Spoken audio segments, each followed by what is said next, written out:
Okay then, why do you think the Eagle is so eager to stay at 155? Let's brainstorm.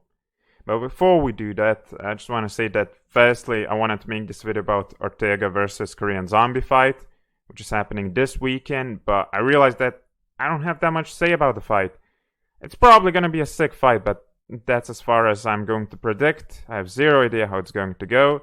All the signs favor Young, but the thing is, he seems to do worse when he respects his opponent's area of expertise too much, when he overvalues a specific aspect of a fighter.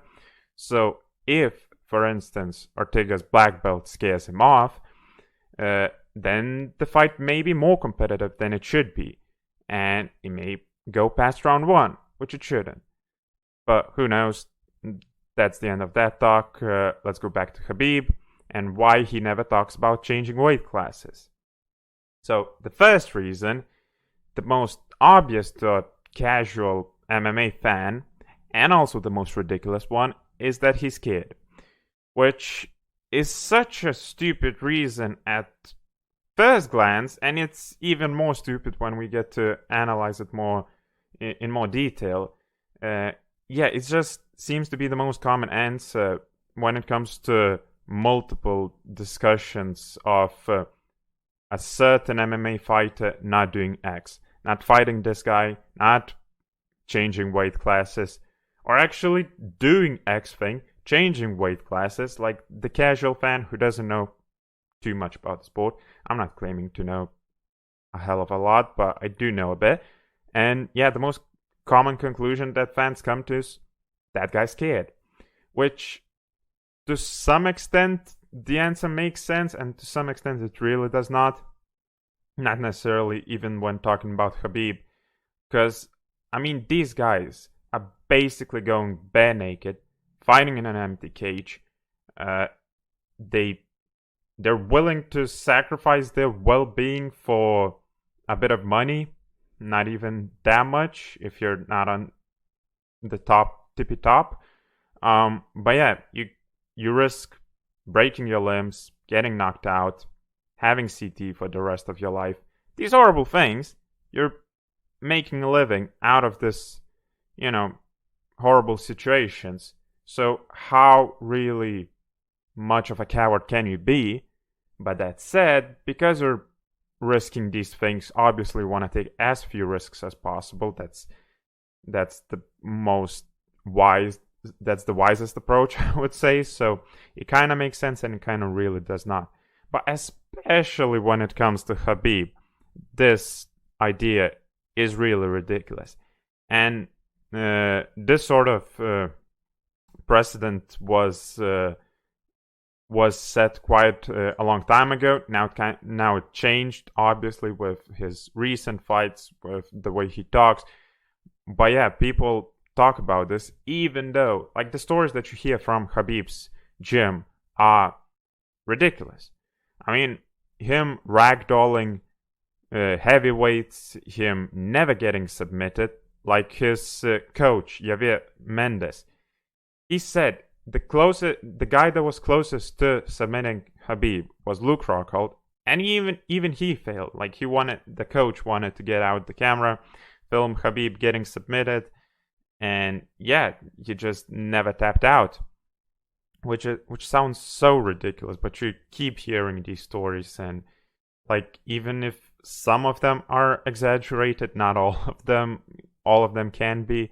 So it is ridiculous. He's rolling all the time with Cormier, with, as I said, people like Rockhold. So I really think that this is a stupid reasoning, and it's definitely not in Khabib's mind. Now the thing is, he might not be as dominant at 170. He probably wouldn't be, but who knows? He wouldn't need to cut weight. Maybe he'd do even better. I don't think so, but who knows? Maybe he'd lose a round once in a while. Crazy, right? But yeah, that answer really does not make sense to me. I feel like it's really sort of dismissive, and yeah, it doesn't take into consideration Khabib's entire career and the sport in general, for the matter. So yeah, he perhaps wouldn't be as dominant, but he's definitely not scared. So I would cross out that answer, which leads me to my second point, is that perhaps he, and this is quite likely, is that he wants to cement himself in the division, lightweight division. For when he leaves, he'll leave a mark that's just impossible to remove. Like, when people gonna think of the division, they'll always think of Khabib. Every new champion past Khabib will be like, could he beat Khabib? Would he have a chance against Khabib? And these discussions would not end for a really long time. And that's a solid reason. That's a great way to have to, like, so many fighters talk about, oh, what's my legacy gonna be? What's my legacy gonna be? And that's a pretty good one, if I may say so myself. So he wants to leave a mark in the division, and to be fair, not many fighters get to do that. Because when you talk about fighters who change weight classes and become champs at different divisions, that's awesome. Like, that's their legacy. When people talk about them, oh, he's the champ, he's the champ, whatever, Triple C. But when it comes to, when you talk about a specific division, like, rarely do specific names come to mind. The ones that I can think of is like, when it comes to flyweight, I'll always think Demetrius Johnson. It'll take a while until I'll think of somebody else. When it comes to light heavyweight, I'll always think of John Jones. How would the current champion deal against him? And when it comes to lightweight, obviously I'll think about Khabib. And after him, I'd think Conor. But yeah, Conor changed weight classes. Obviously, he lost against Khabib, so Khabib will definitely be the number one lightweight in people's minds for a really long time. So that's a solid goal, is to really make your legacy, cement yourself in the division. I think that's possibly the most likely reason, but that leads me to number 3, is that he doesn't think it'd be fair. Now, that may sound a bit ridiculous at first glance, but if you kind of analyze it, it sort of makes sense, because Khabib is a good guy. He really is. Like, you can ask anyone, you can see it from the way he talks about his teammates, about his family, and everyone he knows. So, who knows? Maybe that's the reason why he kept talking about moving to 165. And from those talks, you can really parse out just 2 conclusions. Either he's scared to go to 170, but like, really just 5 pounds difference, that again crosses out that answer even more. But this one could make some sense, because he would possibly have to face teammates, friends, and in the end he would have to take away hopes of many different fighters who thought they could be the champs, and that's just too selfish of a thing for Khabib to do. Even though this is quite a selfish sport, but that's just too much. That'd be too much for Khabib. And yeah, that would explain why he liked the 165 idea. He would create new enemies. He possibly would create this toxic environment where he would literally dominate 2 divisions, and when he leaves them, every new champ would sort of get downgraded and like, oh, he's good, but obviously he's not good as Khabib. So currently the welterweights have the excuse that, like, Khabib hasn't moved up, so he's scared, we're better than him, and if he does move up, then they won't have that excuse anymore. So that's the good guy Khabib answer, and just doesn't want to make the environment toxic, unfair, etc., etc.